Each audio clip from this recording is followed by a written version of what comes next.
Não vou me preocupar com as decepções, com as pedras que me lançam.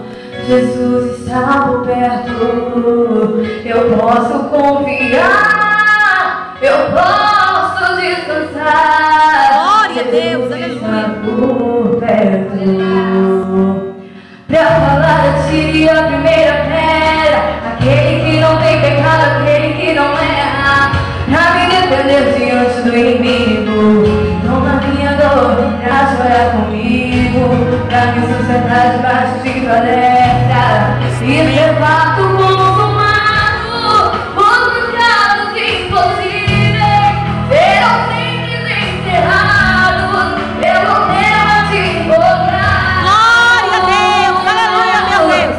Meu advogado é o teu Senhor, ele me defende do acusador. Minha causa entreguei em suas mãos, posso descansar o meu coração. Minha audiência ele já amou, e garantiu de novo que eu serei um vencedor.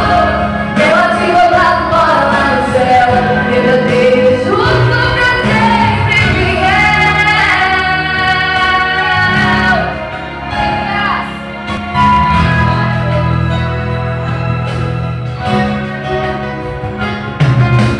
Se eu falar a ti a primeira pedra, aquele que não tem pecado, aquele que não erra, pra me defender diante do inimigo.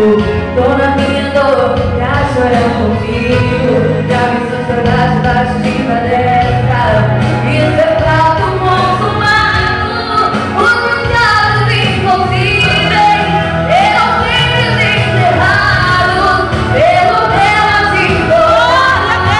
Aleluia, meu Deus.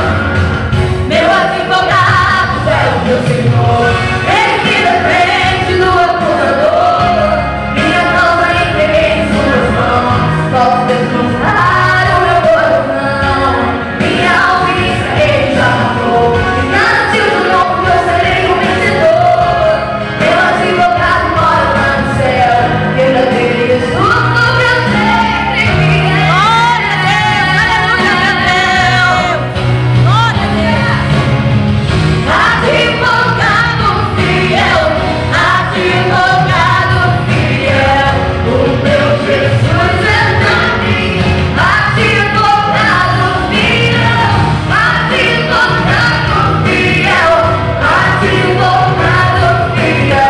o meu Jesus é pra mim.